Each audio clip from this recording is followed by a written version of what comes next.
Only a few hours remain.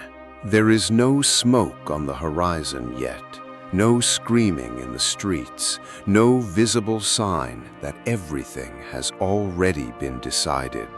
Sodom sleeps, or pretends to sleep, under a sky that seems indifferent to what has already been decided in eternal plans, long before dawn. The story, you know, speaks of a scandalous sin shouted in the public squares, visible to any eye. But the prophet Ezekiel, centuries later, will point to another wound, quieter, more common, more dangerous, precisely because it never looked like sin at all. This isn't only about what Sodom did in public. It's also about what the city failed to do in secret, with full hands and a closed heart. Why would a God who calls himself just negotiate the sentence of a condemned city? And why, even after being warned, would a man hesitate before his own salvation? These are the questions that will carry every minute that follows, and neither one will have an easy answer.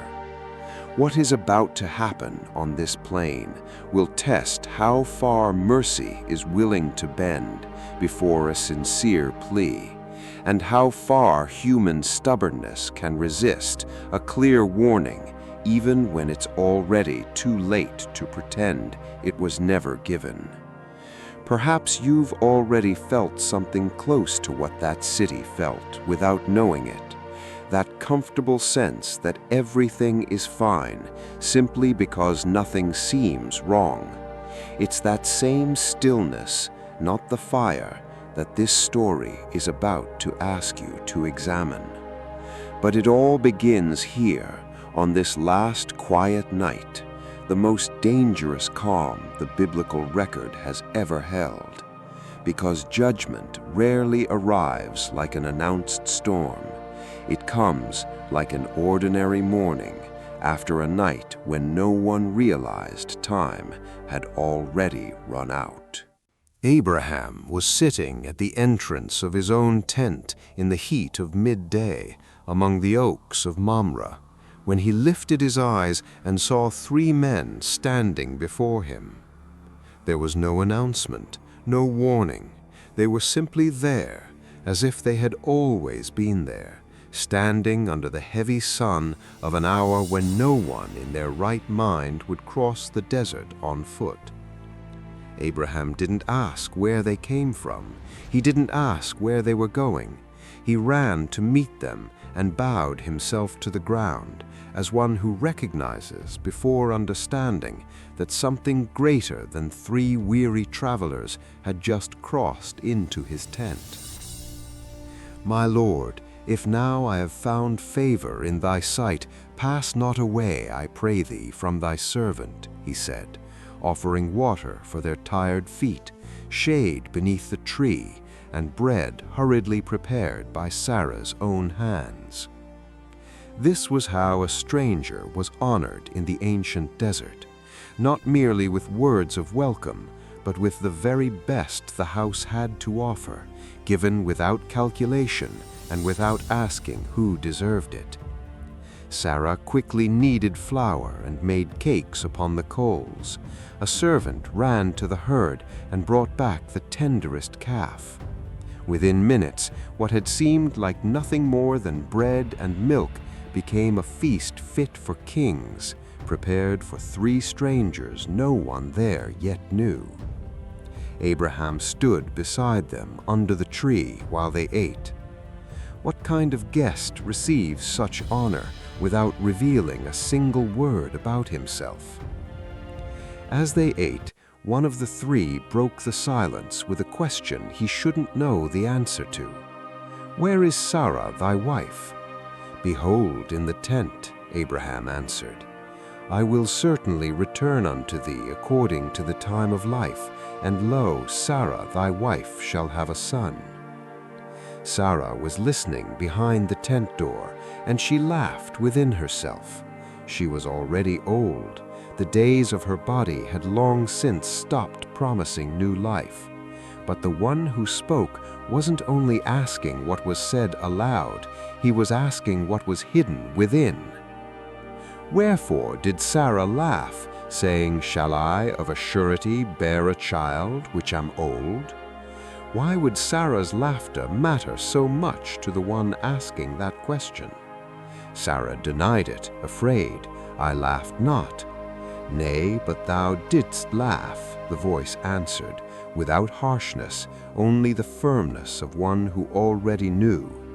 "Is anything too hard for the Lord?" Only then did the full weight of the scene come into view. These weren't merely 3 travelers received out of hospitality. One of them was the Lord himself. When the meal was finished, the men rose and turned their faces toward Sodom. There was no haste in their steps, but no hesitation either. Abraham walked with them part of the way, not yet knowing what that silent gesture was about to reveal to him. The promise of a son had already been spoken that afternoon beneath the trees of Mamre, but another sentence, far graver, had been decided before any of those men ever set foot back on the road. A sentence over a distant city and over a nephew Abraham loved who lived within it. The Lord was about to share that secret with the one man who, by the account itself, had been chosen to hear it before it came to pass. 2 of the visitors went on ahead toward Sodom. The 3rd remained. The road separating Mamre from the condemned city lay empty, silent, with no sign that the fate of thousands of lives was being decided there in that very moment.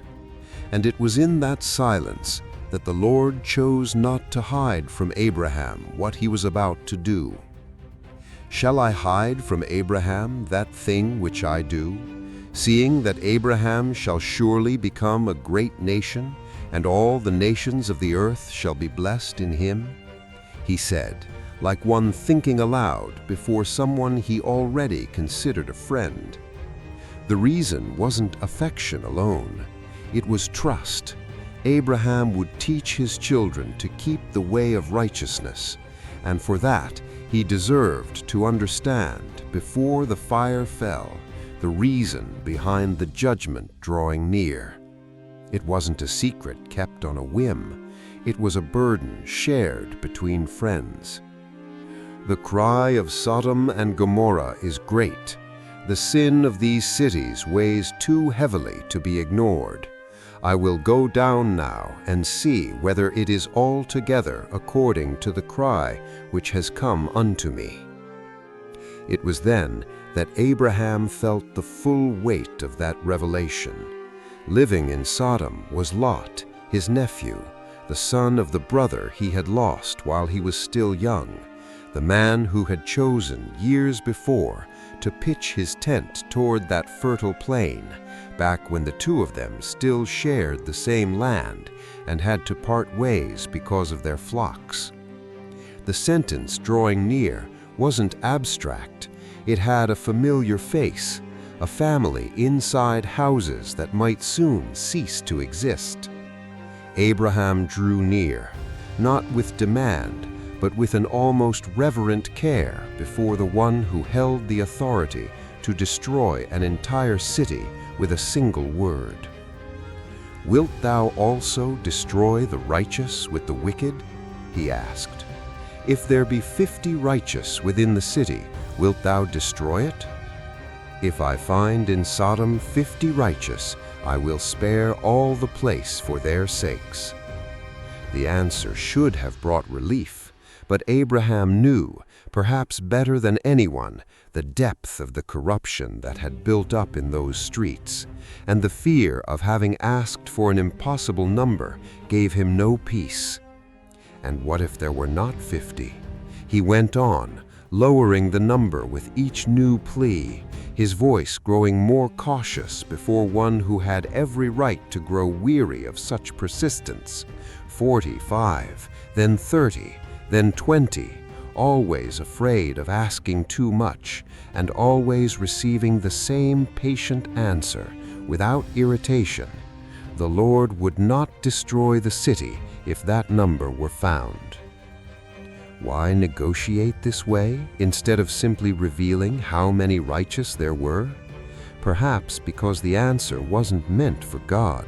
It was meant for Abraham and for everyone who, centuries later, would hear this story expecting a God eager to destruction and discover instead a patience willing to yield to every sincere plea.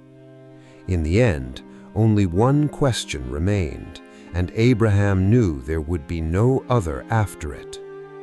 "Oh, let the Lord not be angry, and I will speak yet but once more.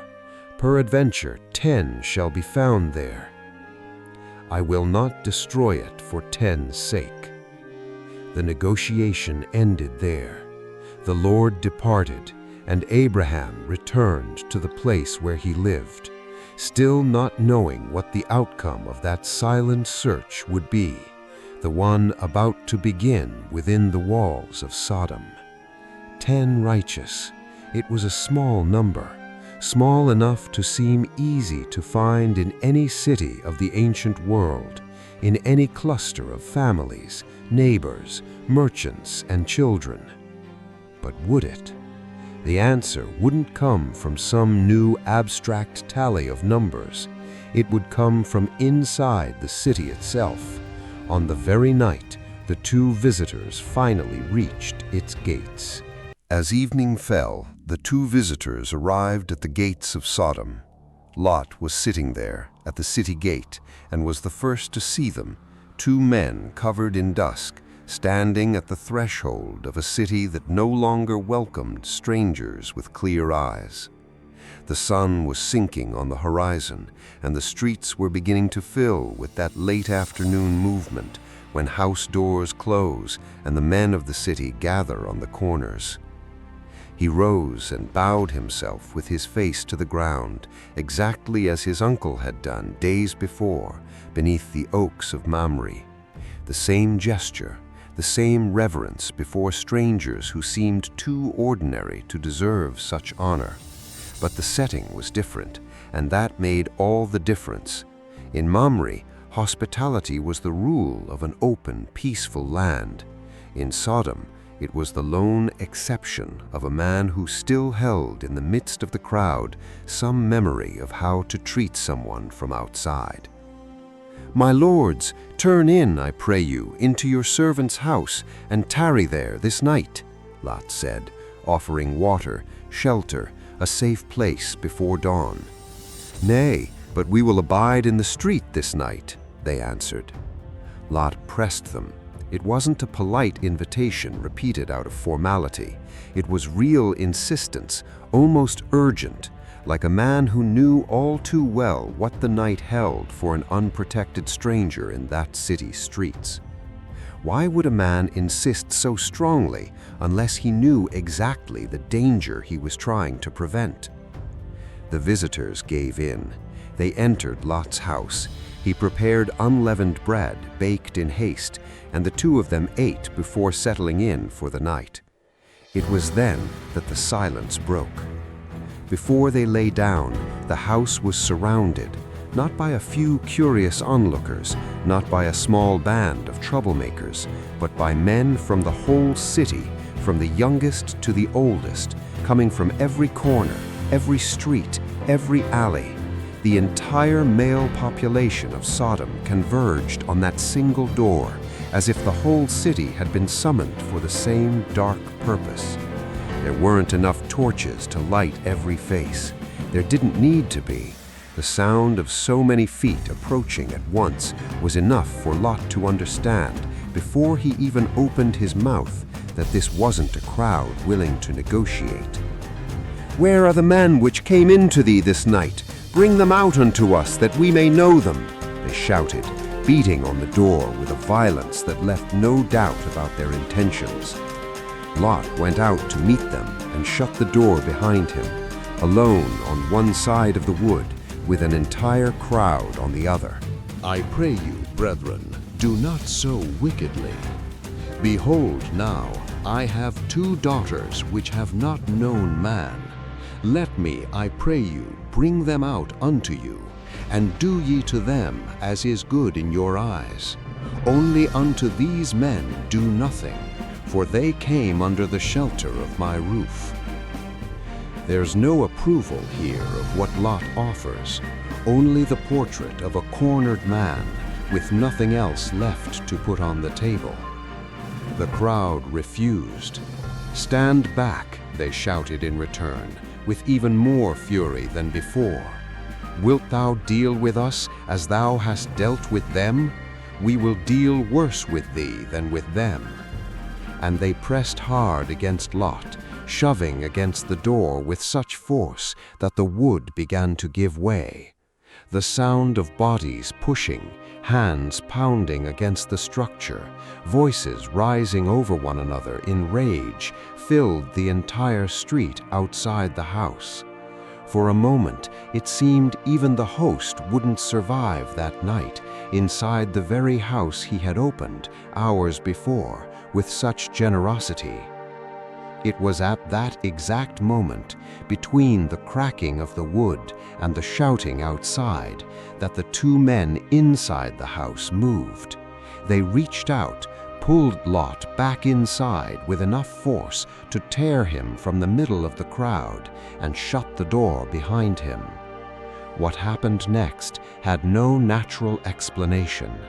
The men surrounding the entrance, every one of them, from the first to the last, were struck with blindness. They tried to find the door.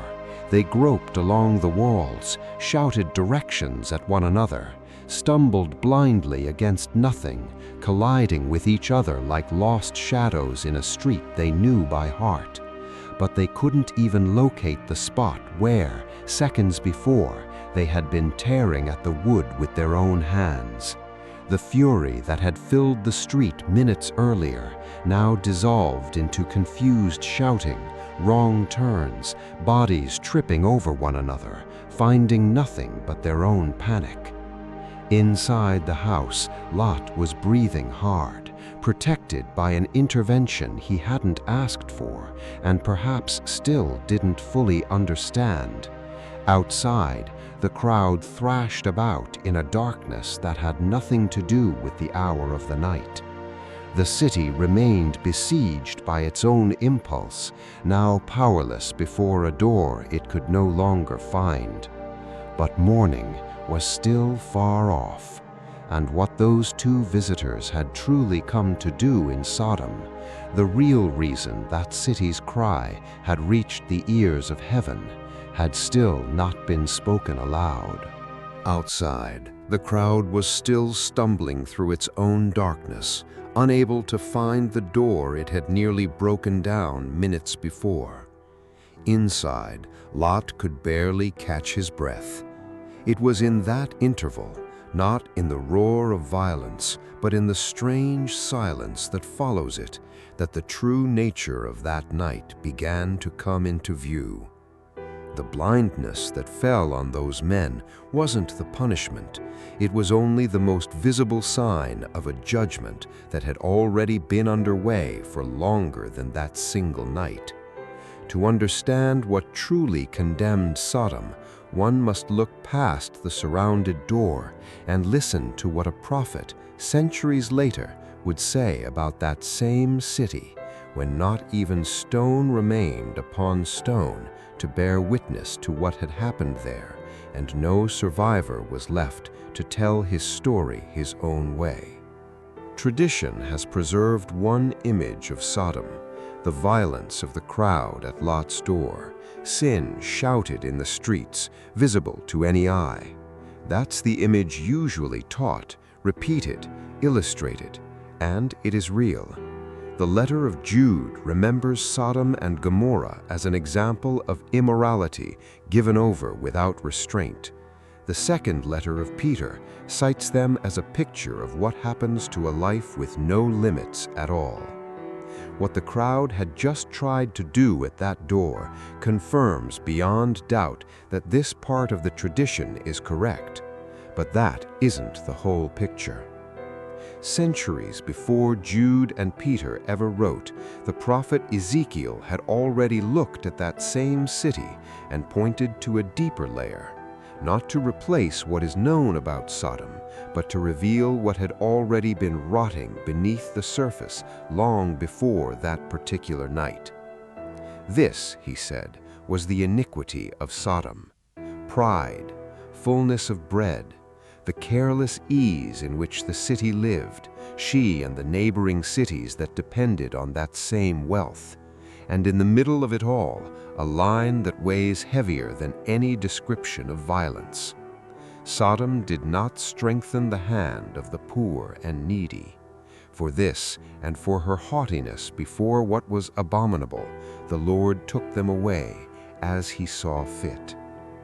At the gate of that very city, the same place where Lot would later sit to welcome two strangers, those who had less passed by every day, a woman with children too thin, a traveler with no family there, an old man who could no longer work his own land. The city watched them pass. There was bread to spare in the storehouses, and time to spare in the hands of those who never needed to work for a meal. And again, day after day, the city chose to not lend a hand. It wasn't a single sin committed on a single night that condemned that city. It was a habit, an indifference repeated so many times that it stopped looking like sin at all, until it became as natural as breathing, as silent and invisible as the air to those who lived inside it. And here, the contrast becomes impossible to miss. Days before, beneath the oaks of Mamre, a rich man in flocks and land had welcomed three strangers with the very best he had, without asking who they were or what he stood to gain. In Sodom, another city just as wealthy, perhaps even wealthier, chose meal after meal to keep its doors closed to any need but its own. The same abundance, two completely opposite responses. The violence against the visitors didn't come from nowhere. It grew out of soil that had been prepared for generations, the soil of a city that had everything and chose again and again to keep it all for itself. But knowing the root of the problem doesn't explain everything. Understanding why a city hardens its heart over generations is one thing. Understanding why a man, already warned, would still hesitate to leave it in the final possible hour is another. And that's exactly what happened next, inside that very same house. Inside the house, with the crowd still lost in darkness outside, the two men finally revealed to Lot the true reason for their arrival. They hadn't come merely to spend the night. They had come to destroy that city and everything within it. Lot went out at once to warn his sons-in-law, the men promised to his daughters. He found them still out in the street, perhaps in the very same darkness that had blinded the crowd hours before. "Up, get ye out of this place, for the Lord will destroy this city." They heard him, and they laughed. To their eyes, Lot seemed to be joking, like a man inventing a story too exaggerated to be taken seriously, even after an entire night of shouting and doors being torn at right there near their own homes. They went back inside, indifferent, not knowing that that was their last chance to leave that place alive. Lot returned alone, without his sons-in-law, without any certainty that he had convinced them of anything. At dawn, the angels hastened Lot. "Arise, take thy wife and thy 2 daughters, lest thou be consumed in the punishment of the city." The order was clear. Time had already run out, and still Lot lingered. The text offers no explanation for that delay, only the plain record of the fact. he hesitated, standing between walls that within hours would be ashes, inside a house that was everything he knew and everything he was about to lose. Why would a man hesitate before his own salvation when he had already seen with his own eyes proof enough that the warning was real? Perhaps because leaving meant admitting that all of it, the possessions, the neighbors, the life built there over so many years, no longer had a future. How many times does someone remain inside something already condemned simply because it's the only place they know? The warning was clear. The proof had already been given the night before, and still Lot's feet did not move with the urgency the moment demanded. It was by mercy, not by merit, that Lot's delay didn't cost him his life. The two men laid hold upon his hand, and the hand of his wife, and the hands of his two daughters, and pulled them out of the city, against the very will that still held them bound to that place. The city fell behind. Mourning opened over the four of them, now outside the walls, not yet knowing that the final order, the simplest and the hardest of all, was still to come. "Escape to the mountain, lest thou be consumed," the angel commanded. "Look not behind thee, neither stay thou in all the plain." Lot pleaded for another destination, the small town of Zoar, closer, less daunting than the distant mountain. It was granted to him by mercy. The sun was rising when he crossed the gates of that improvised refuge. It was then that the sky opened over Sodom and Gomorrah. There was no visible warning, no thunder of approach, only the instant when the light changed and fire and brimstone began to fall like rain over the entire plain. The sound arrived before understanding, a continuous roar, city after city, field after field, consuming everything that grew or breathed there. Within moments, the most fertile region of that part of the world, the very one Lot had chosen years before for its abundance, became one single stretch of smoke and ash from the horizon of Sodom to the horizon of Gomorrah. In the middle of the flight, Lot's wife looked back. No one knows whether it was nostalgia, doubt, or simple human impulse in the face of everything she was losing.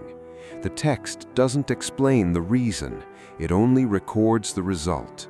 She became a pillar of salt, frozen forever in the exact instant she chose to look at what she should have left behind. Lot reached Zoar alive, but not whole. He lost his house, his sons-in-law, his wife, everything he had built over an entire lifetime inside that city. He survived, but as a man who would carry forever the weight of having lingered longer than he should have. The next morning, Abraham returned to the place where he had stood before the Lord and looked toward Sodom.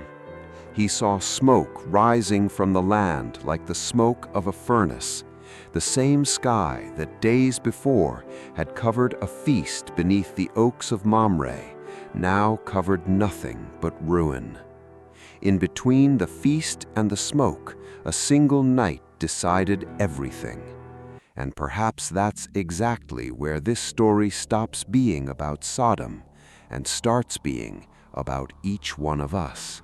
The two questions that opened this story already have an answer, but not the answer curiosity was expecting. A God who negotiates is not a God eager to destroy. He is a God who keeps open until the last possible instant every chance for mercy to be enough. And a man hesitates before his own salvation, not for lack of proof, but because leaving what is familiar, even when that familiar place is already condemned, demands more courage than it seems from the outside. There is always a closed hand before any fire falls. Before the crowd, before the siege, before any visible ruin, there is a long sequence of abundant meals served in front of a need no one wanted to see. A warning received as a joke rarely feels in the moment as serious as it really is. The sons-in-law laughed because the night still seemed too ordinary to justify urgency. And even someone who has already seen the clearest possible proof still can linger inside something condemned simply because it's the only home they know. Lot left.